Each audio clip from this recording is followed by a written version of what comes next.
पिता का अवसान हो जाता है।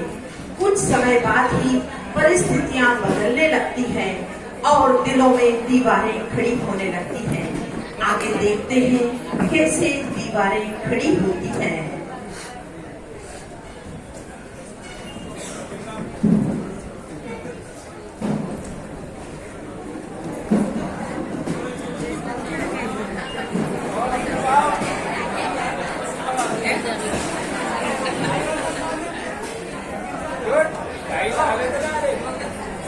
अरे वकील साहब, आइए आइए, कैसे आना हुआ? जय जी ने आइए बैठे।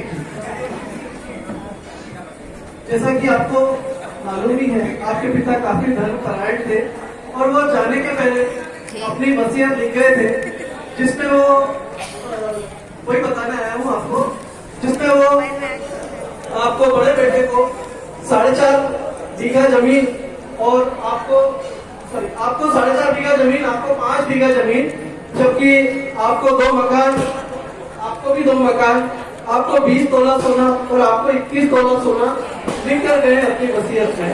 यही मैं आपको जानकारी देने के लिए आया था। अरे वाह, ये तो बहुत अच्छा हुआ कि पिताजी वसीयत लिख कर गए हैं। और मुझे इस बात की भी बहुत खुशी है कि पिताजी ने मेरे छोटे भाई संदेश का ध्यान रखा। अच्छा, चलता हूँ मैं। जय जी ने अच्छे से रहिएगा।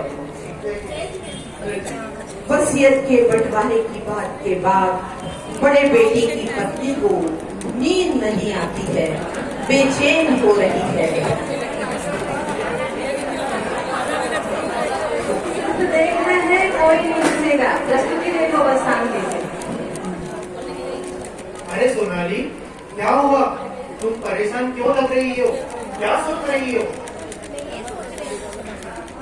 मैं ये सोच रही हूँ कि पिताजी ऐसा कैसे कर सकते हैं। क्या किया है पिताजी ने? पिताजी ने अपने दोनों सगे बेटों में इतना भेदभाव किया। तुम कहना क्या चाहती हो? मैं समझ नहीं पा रहा हूँ। पिताजी ने छोटे देवर को 5 बीघा जमीन, 2 मकान, 21 तोला सोना, इतना कुछ दिया। हम सबको बराबर कर देते तो क्या हो जाता? तो क्या हुआ सोनाली? हम सब एक ही परिवार के तो हैं, ऐसे भेदभाव नहीं करते। रहने दो, आप नहीं समझोगे। और एक दिन राजेश का जो छोटा भाई है संदेश बाजार से 2 खिलौने लेकर आता है। खिलौनों की कीमत बराबर तो थी, लेकिन वह देखने में छोटे बड़े थे। इतने में ही संदेश की पत्नी आती है और पूछती है, अरे आ गए हो? आपने बाजार से आने में कितनी देर लगा दी? छोटे छोटे बच्चे कब से आपकी राह देख रहे हैं। आप कुछ लाए हैं कि नहीं उनके लिए? मैं बच्चों के लिए खिलौने लेकर आया हूँ। जाओ बच्चों को बुला लाओ। आओ वेदिका, देखो तुम्हारे चाचा और तुम्हारे पापा तुम्हारे लिए क्या लेकर आए हैं। आओ मेरे प्रिय बच्चों, देखो मैं तुम्हारे लिए खिलौने लेकर आया हूँ। मुझे बड़ा वाला, मुझे छोटा, मुझे बड़ा। अरे बच्चों, दोनों खिलौने देखो बिल्कुल सुंदर हैं, एक ही जैसे तो है। बड़े छोटे खिलौनों से क्या फर्क पड़ेगा? कोई सा भी खिलौना ले लो।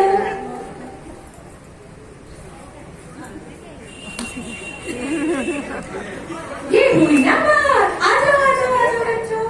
राजेश और सोनाली संदेश को ऐसा करते हुए देख लेते हैं और सोनाली कहती है, देखा आपने, मेरे बेटे को छोटा खिलौना और स्वयं की बेटी को इतना बड़ा खिलौना। देवर देवरानी जी कितना अच्छी बात करने लगे हैं आजकल। जब से माता पिता गए हैं तब से ये दोनों कितने बदल गए। अब मुझसे ये सब सहन नहीं होता है। अब राजेश गुस्से में आ जाता है। ऐसा किया संदेश ने? मैं अभी बात करता हूँ संदेश से।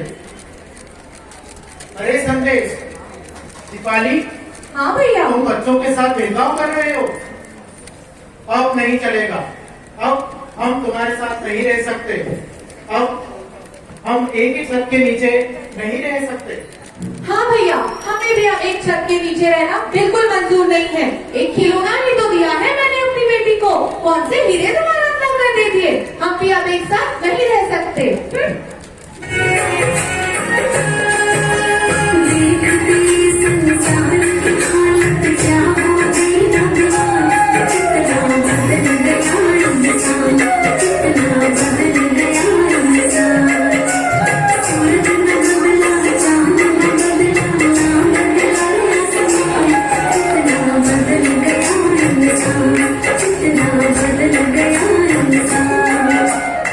और इस तरह छोटे छोटे झगड़ों ने बड़े झगड़ों का रूप ले लिया।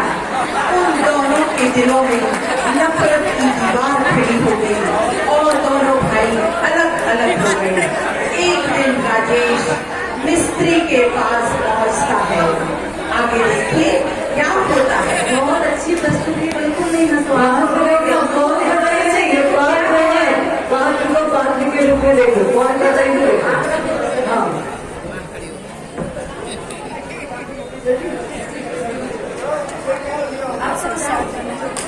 नमस्ते मिस्त्री जी।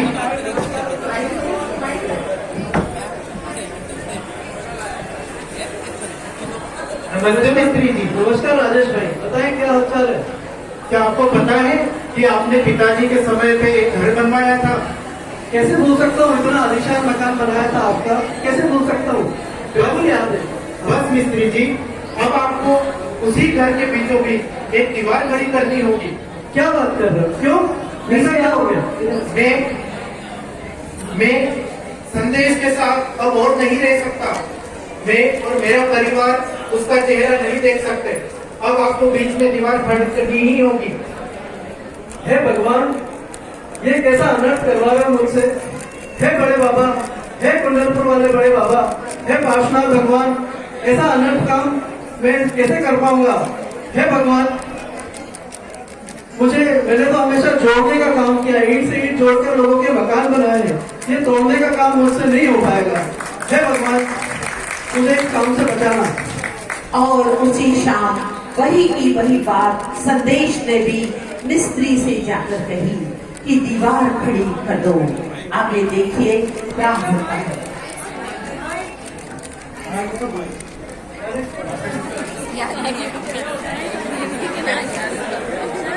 ठीक है, सोचता हूँ। इतनी शक्ति हमें देना दाता, उनका विश्वास कमजोर होना। हम चले एक रास्ते पे, हमसे कोई भूल होना।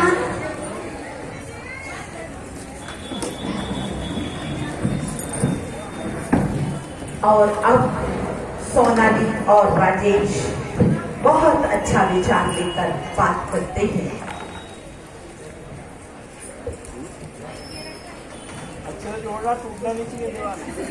सोनाली, 10% पर्व पूर्ण हो चुके हैं और मेरी भावना है कि हम सब परिवार के साथ कुंडलपुर के बड़े बाबा के दर्शन करने चलें। हाँ हाँ चलते हैं, कल वैसे भी क्षमावाणी है, कौन माफी मांगेगा इन लोगों से। आओ चलो चलते हैं। और राजेश और सोनाली कुंडलपुर की वंदना करने जाते हैं और मिस्त्री उदास मन से दीवार खड़ी करने चला जाता है। आगे देखिए क्या होता है। दीपाली, मैं देखकर आता हूँ दीवार का कितना कार्य पूर्ण हुआ। अरे यह क्या, यहाँ तो दीवार खड़ी ही नहीं हुई, दीवार के लिए एक भी ईंट नहीं लगी। अरे यह तो पुल बनता दिखाई दे रहा है, दीवार तो बनाई ही नहीं मिस्त्री जी ने। लगता है बड़े भैया बता कर गए थे कि दीवार नहीं पुल बनाना है। मेरे बड़े भैया कितने समझदार हैं, हमारे बीच दीवार नहीं बनने दे रहे। और मैं देखो कितना ना समझ दीपाली की बातों में आ गया। अब मैं जाकर बड़े भैया से अपनी गलतियों की क्षमा मांगूंगा। वह बड़े हैं, मुझे जरूर क्षमा करेंगे। मैं छोटा हूँ, बस उनसे क्षमा मांगूंगा और अपनी गलतियों की क्षमा प्रार्थना करूंगा। और इधर सोनाली राजेश वंदना करके वापस घर को आते हैं।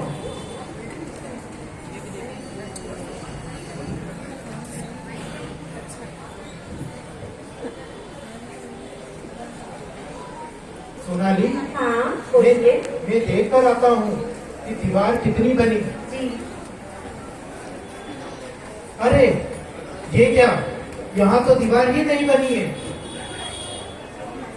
लेकिन यह पुल किसने बनाया? जरूर यह संदेश ने बोला होगा। मेरा भाई संदेश, मुझे पता था ये कभी दीवार नहीं बनने देगा। मुझे अपने भाई पर गर्व है। मैं कितना नासमझ हूं, मुझे धिक्कार है मेरी सोच पर, और मैं भी सोनाली की बातों में आ गया। अरे मैं अब खुद संदेश के पास जाऊंगा और उससे क्षमा मांगूंगा। दोनों भाई अपने अपने रास्ते चलते हुए क्रोध भूल चलते हैं। से मन शांत जो हुआ कभी, कहीं सुने अब शब्द जो मैंने भूल समझना उन्हें सभी। बैर भाव और मान त्याग मन प्रेम पुष्प से भर लेना, सबसे क्षमा और सब कुछ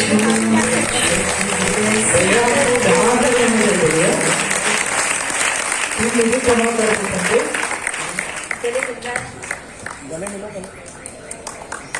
तुम मुझे क्षमा कर सकते? मुझसे बहुत बड़ी भूल हो गई थी। मुझे पता था कि तुम दीवार नहीं बनने दोगे। तुमने पुल बनवाया और आने जाने का रास्ता बनवाया।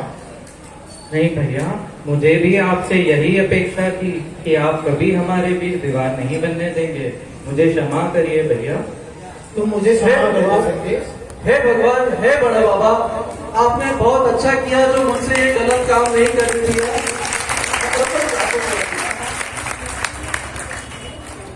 क्या मतलब है?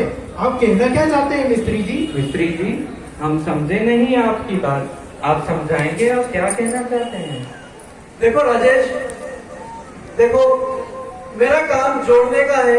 मैंने हमेशा लोगों के घर बनाए हैं, कभी तोड़ने का काम नहीं किया है। यही मैंने भगवान से भी भावना भाई थी कि मुझे जोड़ने का काम आता है। भगवान ना करे मुझे कभी किसी का घर तोड़ना पड़े, इसीलिए मैंने दीवार नहीं, आप दोनों भाइयों के बीच में जो एक अहंकार की दीवार खड़ी हो गई थी उसको तोड़ने के लिए इस पुल को बनाया है। हे भगवान, हे बड़े बाबा, आपको बहुत बहुत धन्यवाद। आपने मुझसे गलत काम होने से रोक लिया।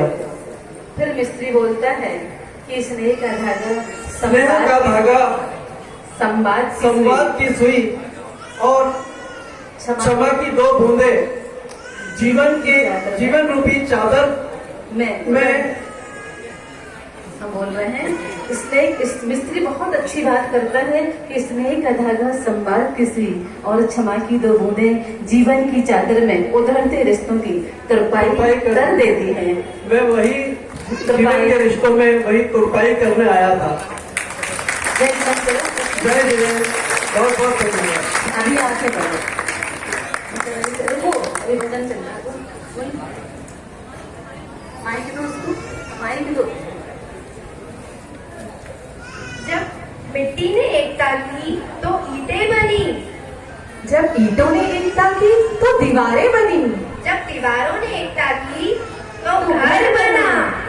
भाभी ये सब तो बेजान चीजें हैं। जब ये सब एक होकर रह सकती हैं, तो हम और आप क्यों नहीं भाभी? रह सकते हैं, दीपाली बिल्कुल रह सकते हैं।